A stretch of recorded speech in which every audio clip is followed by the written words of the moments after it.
Here is an image I very much want to show you because I want us together to talk about the thing that happens. So let's just deal with what is on the page right now. You do mindfulness and you have two choices. You can sit down and relax or lay down in, corpse position from yoga and relax, and then your attention can go to your thoughts. And if you let your attention just do what it always does, it's gonna be the same. But you have the option of focusing on your breath. And if you do that, and you, instead of thinking, you just keep on that breath, then the thoughts will be still. And then you can focus on your thoughts being still, making it even more quiet. And then that can get something new, right? So instead of something the same, you get something mysterious. Likewise, we can talk about focus. Being sleepy versus willed focus. So you can be sleepy, and then you can rest, and then you can fall asleep, right? And then you will get the same. Yeah, it's the same as usual. Or you can do willed focus, maybe even self-guide, and through that there will be something mysterious. You will get the thing that happens. What is the thing that happens? It's impossible to know. I can't tell you what's gonna happen.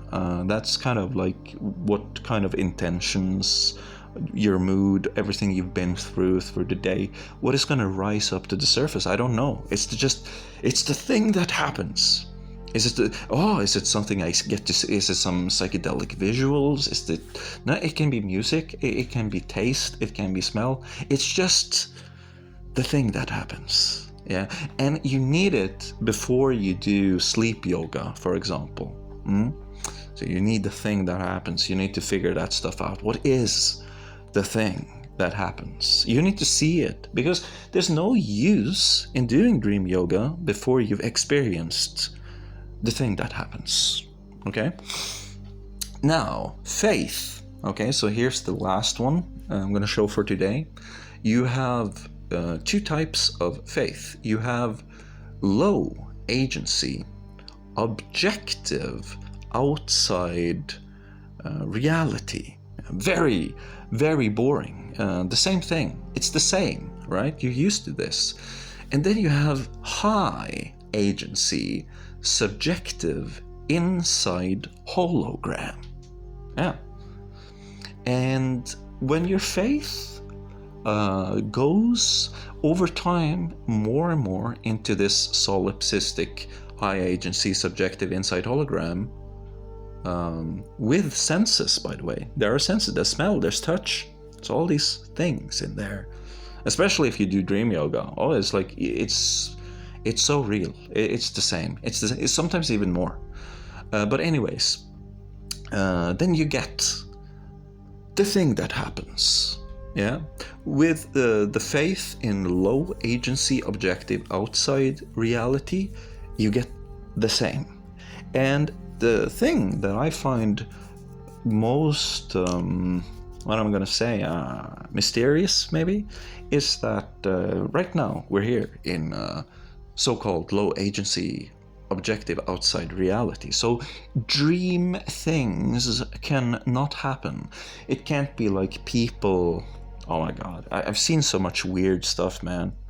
And when I saw it, I was atheist, and I was like, no, I'm under a miscomprehension. I'll give you another story about a glitch in the Matrix. This one is weird, because this was a person I saw out in my garden when I was like 13 years old. It was a girl, and I was like, hey, why are you spying on me? She was spying on me. And so she was very pretty, and I wanted to know who she was, so I tried to go up to her and say hi. And then she started running away, so I started running after her. And then we went up to the road, and there's a long 100-meter road, and then there's a swing, there's a turn, so it goes behind some bushes.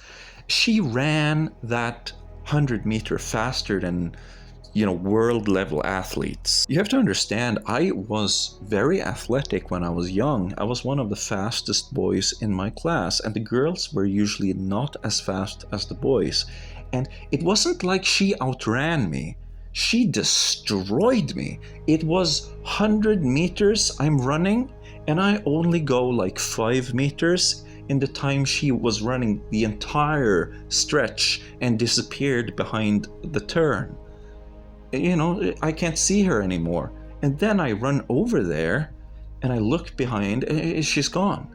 And it's like, dude, what is this? It was like I'm running, but I'm looking at her. So I'm standing still. I'm just moving a little bit. And she's like disappearing like one of those tic-tac UFOs. Just breaking all the laws of physics. And you know what? I didn't boast about this to anybody, and she was very attractive, that girl. I didn't tell anybody of my friends because I couldn't believe what I just saw, and I was like, yeah, I quit. I'm not telling this to anybody. And that was, I thought I'm under a miscomprehension, but it was a very clear example, and it's not the only one, of reality just completely ceasing to follow the logic and going straight back into dream logic. I was awake, and there are many Peruvian shamans, when I tell them this story, it's like, I know what you're talking about. Yeah, that's happened to me too. I'm not the only one with this experience at all. There's like hundreds and hundreds of people with this experience, but it was completely real. It was completely real. That you have to understand. And I call it the thing that happens once you start doing these things. And it happened before I did ayahuasca, before I did anything like that. And you need to know about it. So maybe you can make it happen. And one of the first things that was like a little bit mystic is this I'm going to talk to you that happened to me again tonight.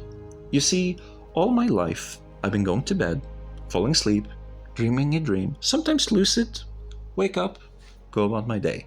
That's a dream. I know what a dream is. I also know what a wake-induced lucid dream is. So I know these categories. I'm telling you, this is in the same vein, but it's not the same thing. It's not the same thing at all.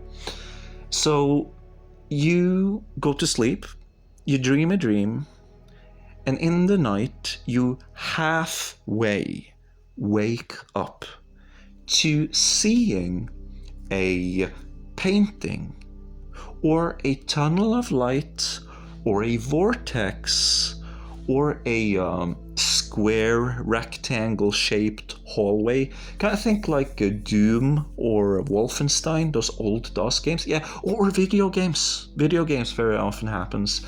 Many variations like this. And then you look at it and you're captivated by it, you become absorbed in it. Like Super Mario 64 when Mario jumps into the painting. That's what happens, okay? And then it's distinctly not a dream, it's not astral projecting, but it is something that can be used for dream yoga, FOA, Bardo, and these practices, yeah? Which means that once you start getting this, you have to start setting yourself up with coaching. Tonight, if I have this, I'm going to do this. If I dream, I'm going to do that. And I'm going to try to program myself. So even if I don't get lucid, it's going to be like this. And you can kind of get a ton of attainments this way. Let's call it free DMT, of lack of a better word. It's free DMT, okay? As endogenous, this is part of you.